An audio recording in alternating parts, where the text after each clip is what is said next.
I am Rachel, a part-time housewife in my late 20s. My husband, Tony, and I don't have children yet because I'm currently the deputy leader of an important project, and taking time off for a baby isn't an option for me. Additionally, Tony is also handling a significant work project, so we decided to wait until things settle down before starting a family. However, our peaceful life was shattered by an unexpected event. One night, Tony came home later than usual. He immediately undressed his suit and shirt, leaving them on the floor, and headed straight to the shower. Thinking it can't be helped, I picked up his suit, and a piece of paper fell out. Out of curiosity, I looked at it, and what I saw left me speechless with shock and anger. It seemed to be some sort of note that read, "I'll be waiting on the rooftop during lunch break. Let's make sure no one finds out about our affair." Although I wanted to confront Tony immediately, I decided to stay calm and put the note back in his pocket, thinking there might be more evidence to uncover. Little did I know that this small infidelity would lead to a major upheaval involving our entire family. After discovering Tony's affair, I did my own investigation. Hiring a private detective was too expensive for my current salary, so I gathered evidence myself. Eventually, I identified the mistress. Her name was Kathy, a 24-year-old recently hired as Tony's direct subordinate. Tony was her mentor, and their affair had been going on for several months. Despite Tony wearing his wedding ring and Kathy being aware of our marriage, they continued their illicit relationship. Unaware that I was collecting evidence of his infidelity, Tony nonchalantly praised my cooking at dinner, saying, "Rachel, your cooking is the best in the world." I forced a smile, knowing that revealing my investigation too soon would ruin all my efforts. Sometime later, my brother called me with surprising news. He said, "I want to introduce you to the woman I want to marry." My brother, in his early 30s and a section manager at a major company, had always been extremely busy, and I thought he might never marry. He planned a family dinner to introduce his fiancée and invited both Tony and me.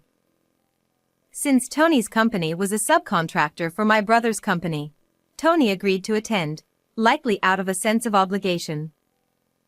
Though I was reluctant to introduce my philandering husband to my brother's future in-laws, I understood the timing and circumstances left me no choice. However, a few days later, Tony began acting unusually kind to me. He started bringing home my favorite desserts and sharing funny stories from work. This made me wonder if there was a chance to rebuild our relationship if Tony confessed and ended his affair completely.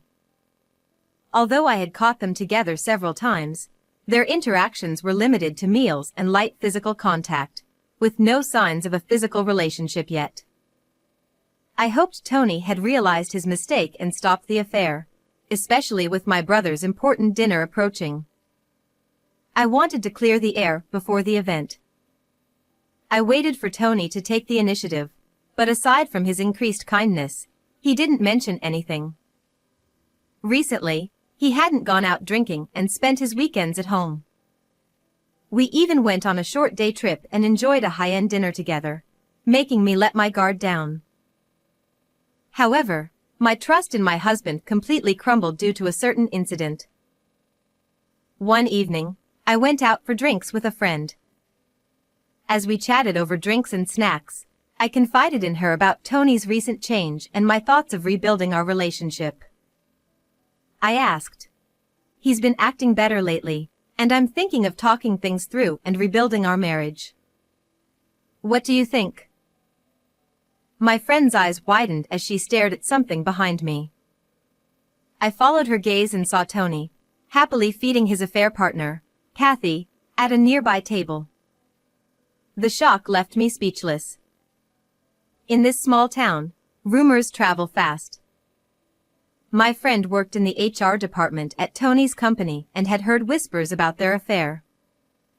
However, she hadn't seen them together recently, and since Tony had been coming home early for my sake, she thought the rumors were just that, rumors.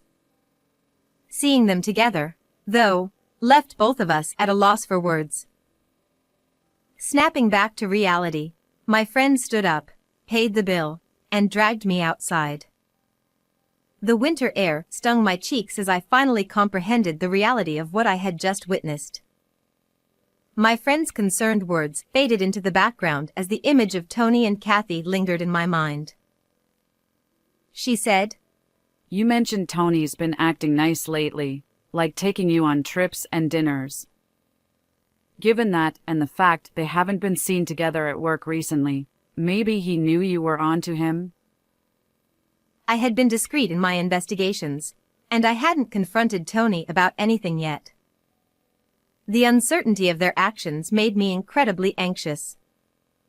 My friend pulled me into a narrow alley as Tony and Kathy exited the bar, arm in arm, heading to Tony's car. My friend and I followed them, feeling a sense of dread as I recognized the route to our house. Tony pulled out his phone, operated it, and immediately, my phone buzzed. It was a message from Tony asking, "When will you be home tonight?" It was clear he was ensuring they wouldn't be caught. I replied, "I'll be home around 2 a.m., a lie to gather more evidence." Seeing my reply, Tony told Kathy, Rachel won't be back until 2, so we can relax. and they entered our home together. The sight made me nauseous, and I collapsed, barely held up by my friend. The thought of Kathy entering my home was unbearable. My friend encouraged me, saying, "This is hard, but we need irrefutable evidence to confront them. Stay strong." 2 weeks later, the day of the family dinner arrived. After that night, I took paid leave from work and investigated Tony and Kathy thoroughly. Additionally, for the difficult task of tailing him alone, I hired a detective. That friend from back then turned out to be the daughter of a company president. She said, "I'll help for Rachel's sake," and introduced me to a detective she knew. As a result, I was able to hire the detective at a very reasonable rate, and now it's time to make the two of them face reality. In fact, this dinner gathering is the stage for that. Why, you ask? You will soon find out. When I dramatically opened the door to the private room, I saw Tony and Kathy turn pale. Kathy, who was supposed to be my brother's fiancée, stared at me in shock. "Nice to meet you, Kathy. I'm a wife of Tony, your affair partner," I said with a forced smile. The atmosphere froze. Kathy stammered, "What? Why are you? You've got the wrong idea. If that's the case, it's rude." Her feigned ignorance snapped my patience. I thought, all right then, I see you're ready. I won't hold back anymore. "Stop pretending," I said, spreading photos of their affair on the table. Tony panicked, scrambling to gather the photos, while Kathy looked aghast. Kathy tried to defend herself. "This is the engagement announcement dinner. This is inappropriate." She shouted with her eyes wide open. However, that doesn't matter. Thanks to the detective's investigation, I knew that this woman, despite being engaged to my brother, was continuing an affair with my husband and deceiving my brother as well. I countered. What's truly inappropriate is deceiving my brother and continuing an affair with my husband. At my words, Kathy fell silent. I continued. "You've had affairs with married men before, right? And at that moment, you pretended to be unaware, playing the victim to avoid compensation and shifting all the blame onto the man. Isn't that right?" Kathy's expression showed she realized how much I knew. By hiring a detective, it's easy to find out such things.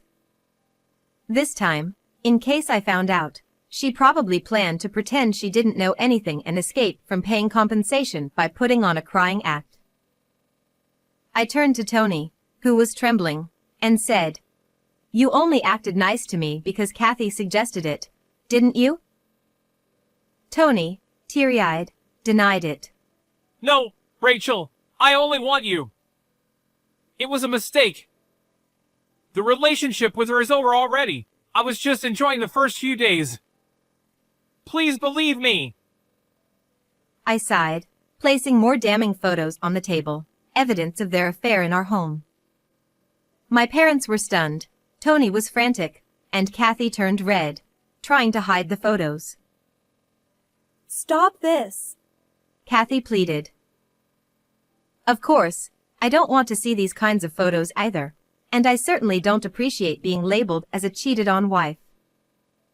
Nevertheless, my friend advised me that I needed to be bold to punish these two. Kathy glared at me with tears in her eyes, trembling. Despicable. You're not the person I thought you were. This is way too much. She grabbed my collar and said that, so I shook it off. You would escape again if I didn't expose you. Like last time. I heard you got away last time by pretending to have a hysterical fit. No, it's not. That was... At that moment, a loud slap echoed as Kathy's mother struck her face. In front of me, her mother slapped her across the cheek, and I saw Kathy freeze with a frantic look on her face. What have you done? Apologize to Rachel. She demanded, but Kathy resisted.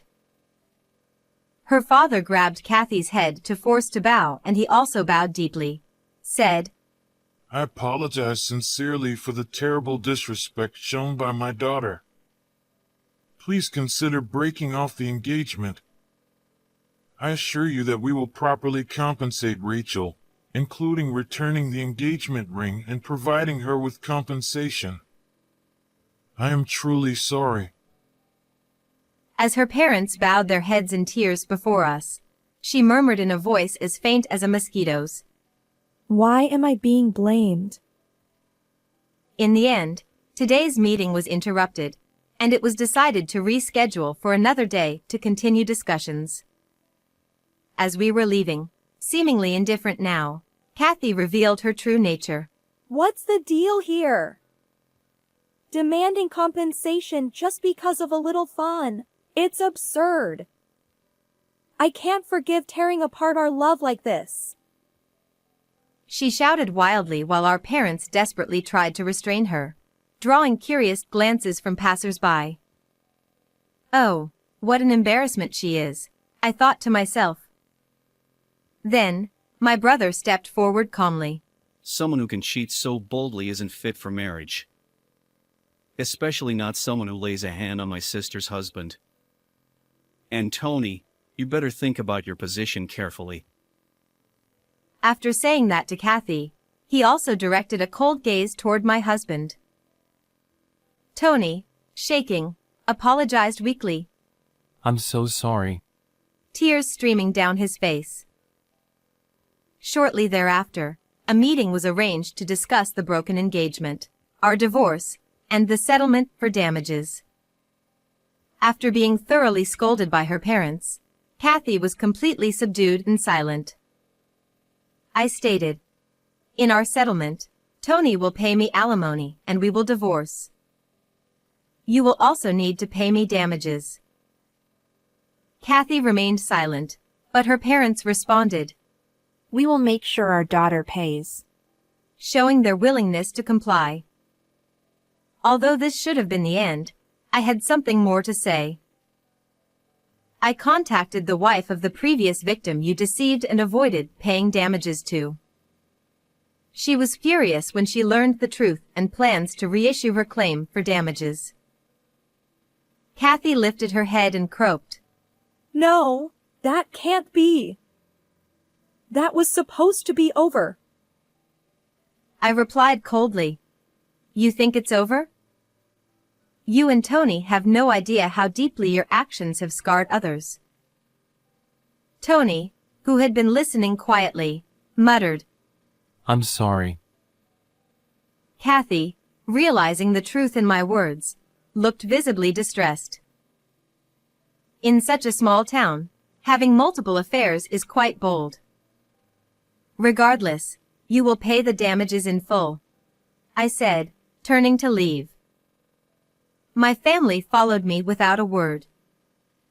I glanced back briefly to see Kathy's parents bowing deeply and Tony and Kathy staring in shock. Money alone couldn't resolve everything, but this was the best outcome. I took everything I could from Tony through alimony and asset division and divorced him. Their affair became known at work, leading to their transfer to different departments. However, the fact of the affair remains unchanged, and since it had already been rumored before, embellishments like apparently she was pregnant or apparently he was seeing 2 other people spread. Because of this, the 2 lost their place and reportedly resigned. Later, I heard that Tony, desperate for money, was arrested for fraud. Then, by chance, I happened to see the woman desperately working as a cashier at a supermarket.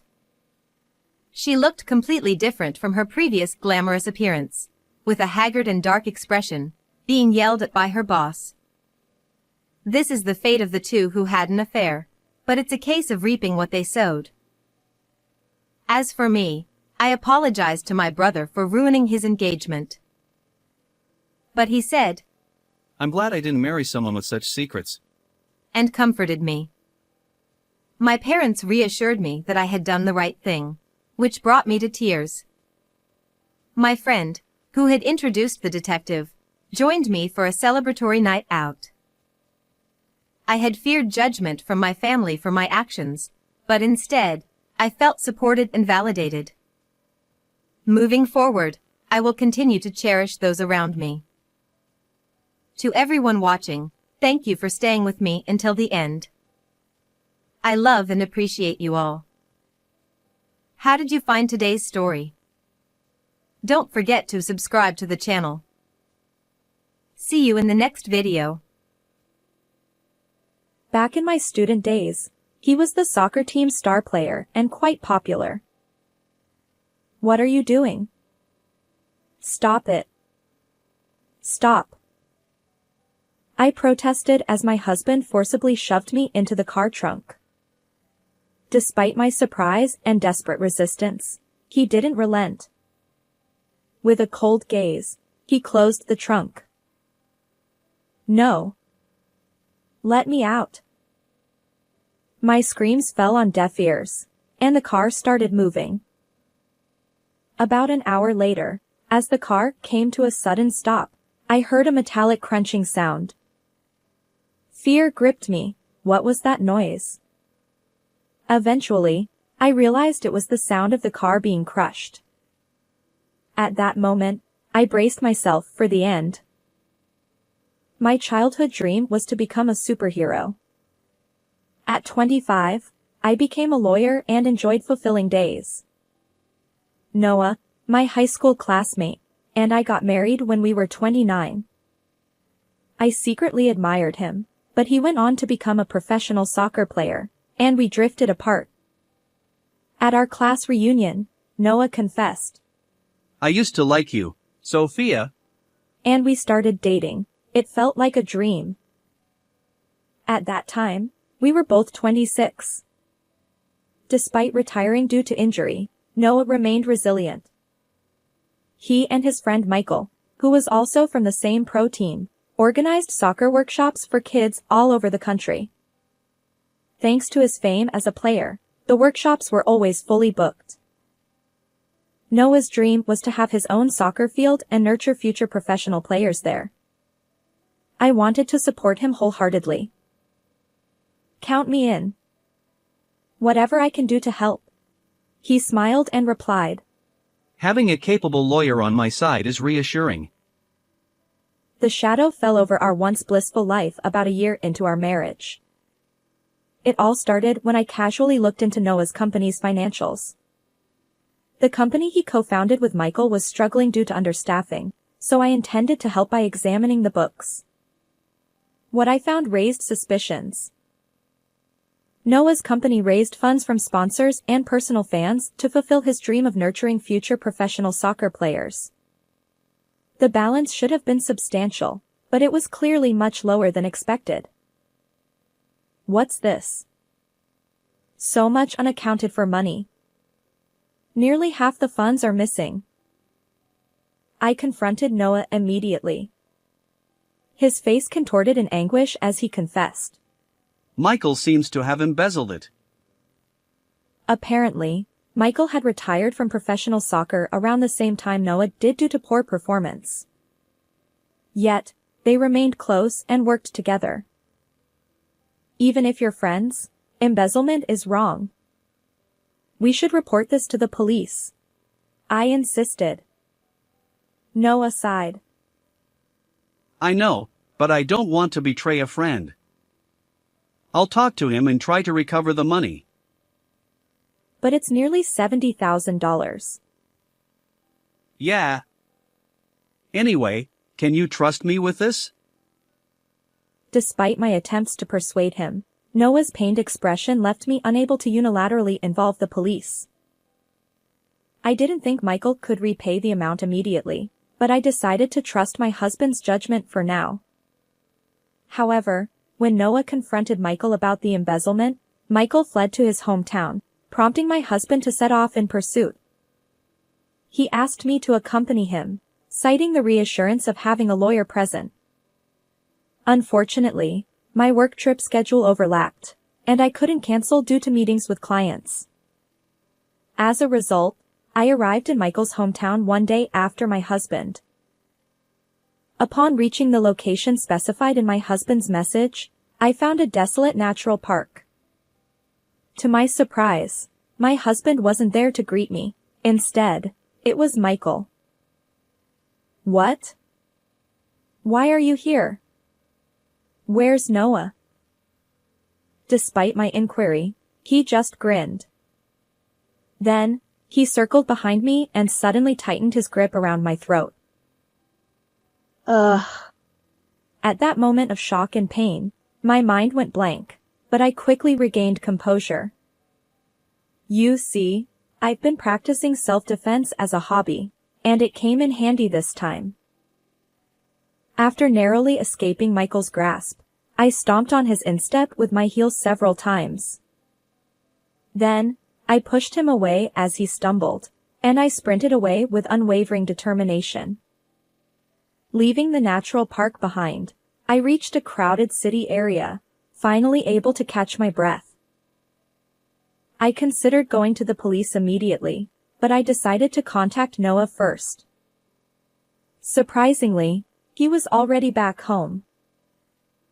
What happened?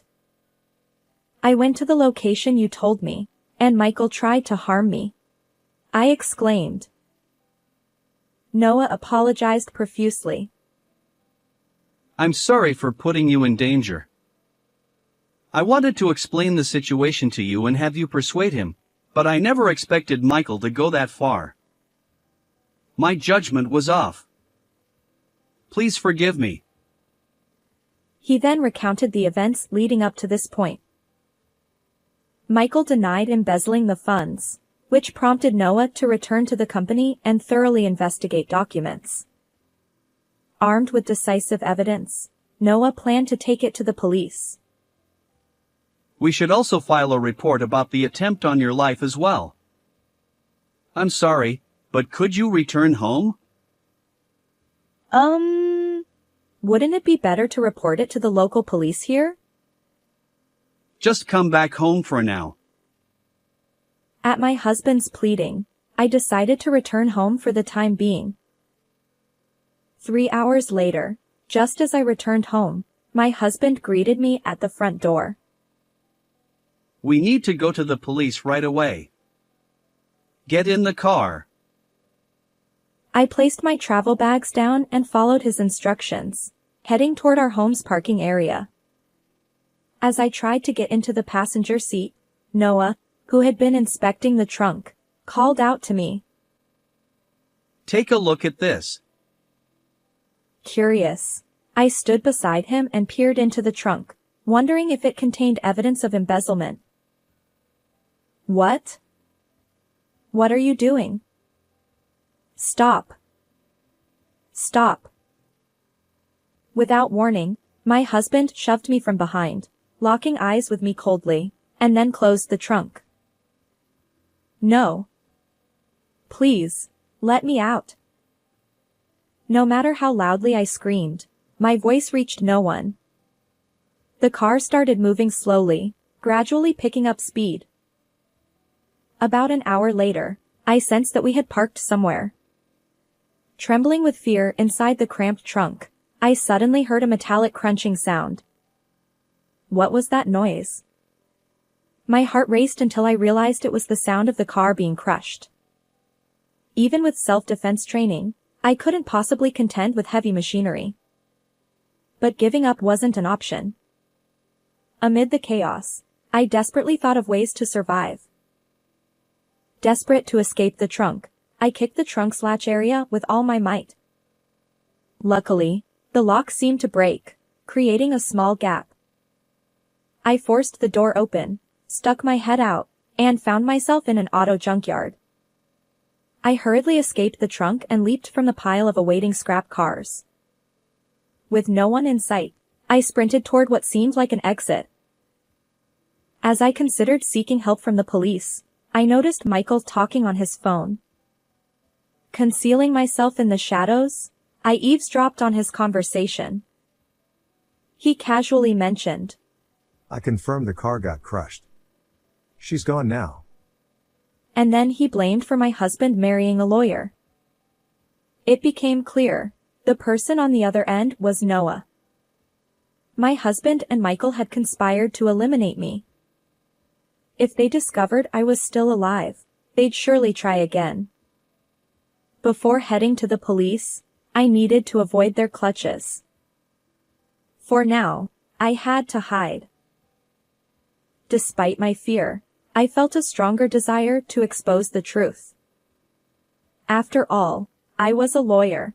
A childhood dream of becoming a champion of justice had driven me. Sneaking out of the processing yard, I realized my smartphone was still in my pocket. I decided to contact my best friend, Mia. I arrived promptly at her apartment, where I recounted everything that had happened. Initially surprised, she eventually said, I suspected as much. Actually, there have been some rumors about your husband. As a TV director, Mia had access to various industry secrets. With her help, we delved into Noah's background. One by one, Noah's hidden facets emerged. Even though he was my husband, I couldn't turn a blind eye to his wrongdoing. Determined to uphold justice as a lawyer, I resolved to bring him to account. While hiding in Mia's apartment and making preparations, something caught our attention on the television screen. Sophia, watch TV. Upon hearing that, I looked at the television screen. The headline read, Beautiful Lawyer Wife Missing. My husband appeared, looking worn and tearful, pleading for information. My wife left for work and hasn't returned. Her phone is off. Please provide any information you have. Mia, with a sarcastic tone, remarked. Quite the actor. Your husband, Sophia. It infuriated me. How could he feign concern after attempting to take my life? His tearful performance continued daily on TV, not only appealing for information but also promising to create a soccer school in my honor when I returned. His hypocrisy knew no bounds. And so, about a month later, while hiding in Mia's apartment, Noah appeared as a guest on a daytime live broadcast program. I believe my wife will return. And for when she does, I want to make the soccer school a reality. As usual, He appealed for information about my whereabouts and continued to promote his dream. But just as his comment ended, the show's host exclaimed, Now, introducing a surprise guest. Noah, caught off guard, looked surprised. Spotlights illuminated the studio entrance curtain, and I signaled a victory pose to Mia before stepping out from behind the curtain. The moment Noah saw me, his expression twisted in shock. Ignoring him, the host declared, Our surprise guest is Sophia, the wife who had gone missing. Applause erupted in the studio, but Noah remained dumbfounded, staring at me.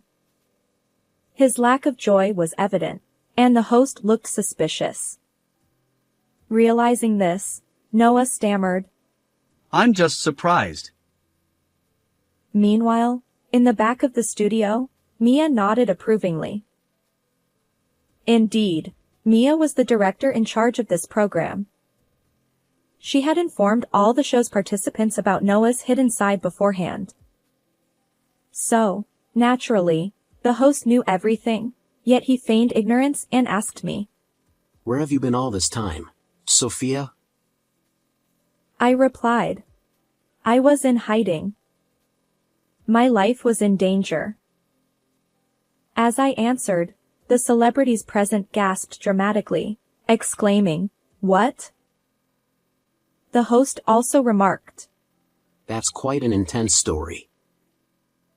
Then, he turned to Noah and asked. Were you unaware of any of this? Noah stammered. I didn't know, of course.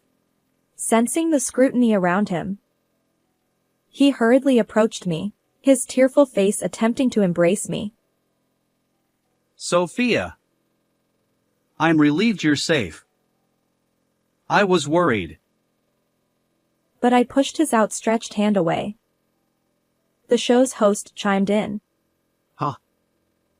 We were expecting a heartwarming reunion, but things seem different. An empty sentiment indeed. I stepped away from my husband and addressed the camera. Today, I'm not your wife. I'm here as a lawyer. Noah stammered. What are you saying? Oh, right. I need to let everyone know my wife is safe.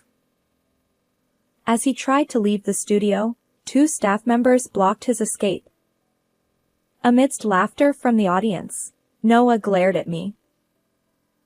What's going on? I just wanted to make a phone call. Where do you intend to contact? As I smirked, he hesitated for a moment, then sulkily rattled off, speaking rapidly. Family, acquaintances, your work colleagues. I smirked. No need. This is a nationwide live broadcast. Everyone's watching. His lips tightened in frustration. The host then said, Now, introducing a certain video. And that triggered the appearance of interviews with parents of children who participated in my husband's soccer school. First, a woman who appeared to be a mother stepped forward, tearfully recounting, I was pressured into an inappropriate relationship by being promised that my child would become a regular player. Next, a man who seemed to be a father appeared. He claimed that he was asked for a large sum of money to recommend his child to a famous club team, but the promise was never fulfilled. His anger trembled in his voice. No, this is all fabricated. It's a lie. As 2 staff members held him, my husband shouted, once again becoming the studio's laughingstock. It's not a lie. Although their faces and voices are concealed in this footage, they've promised to testify with their real names when we report you to the police. I asserted firmly, and the host nodded, emphasizing. So, this amounts to fraud, right? Yes. It's a serious crime. But that's not all.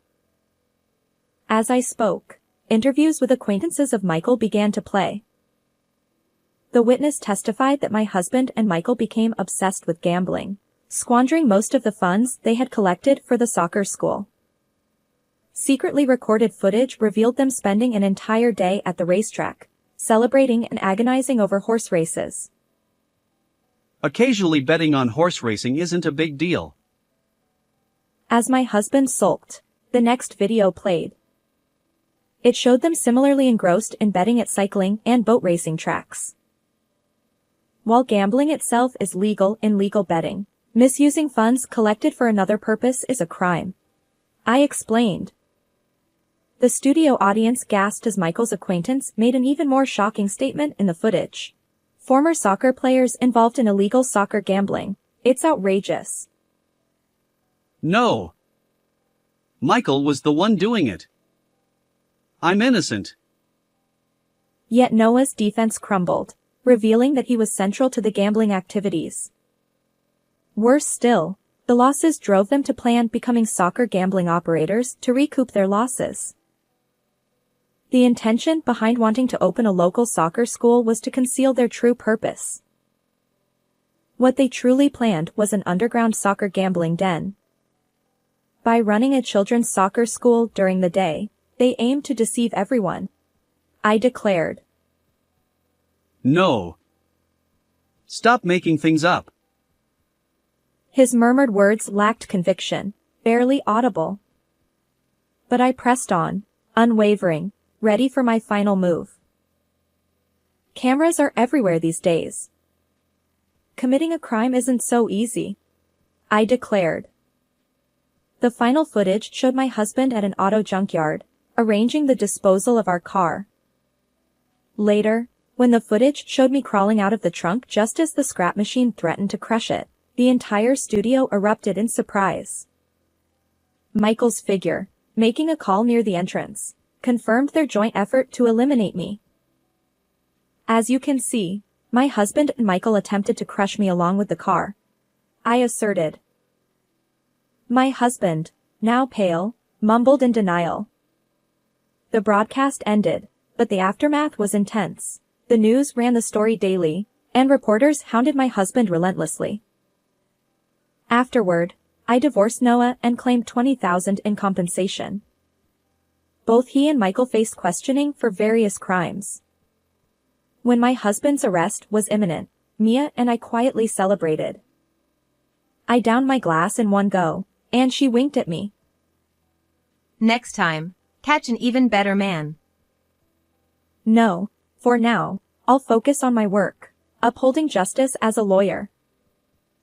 Indeed, that had been my dream since childhood.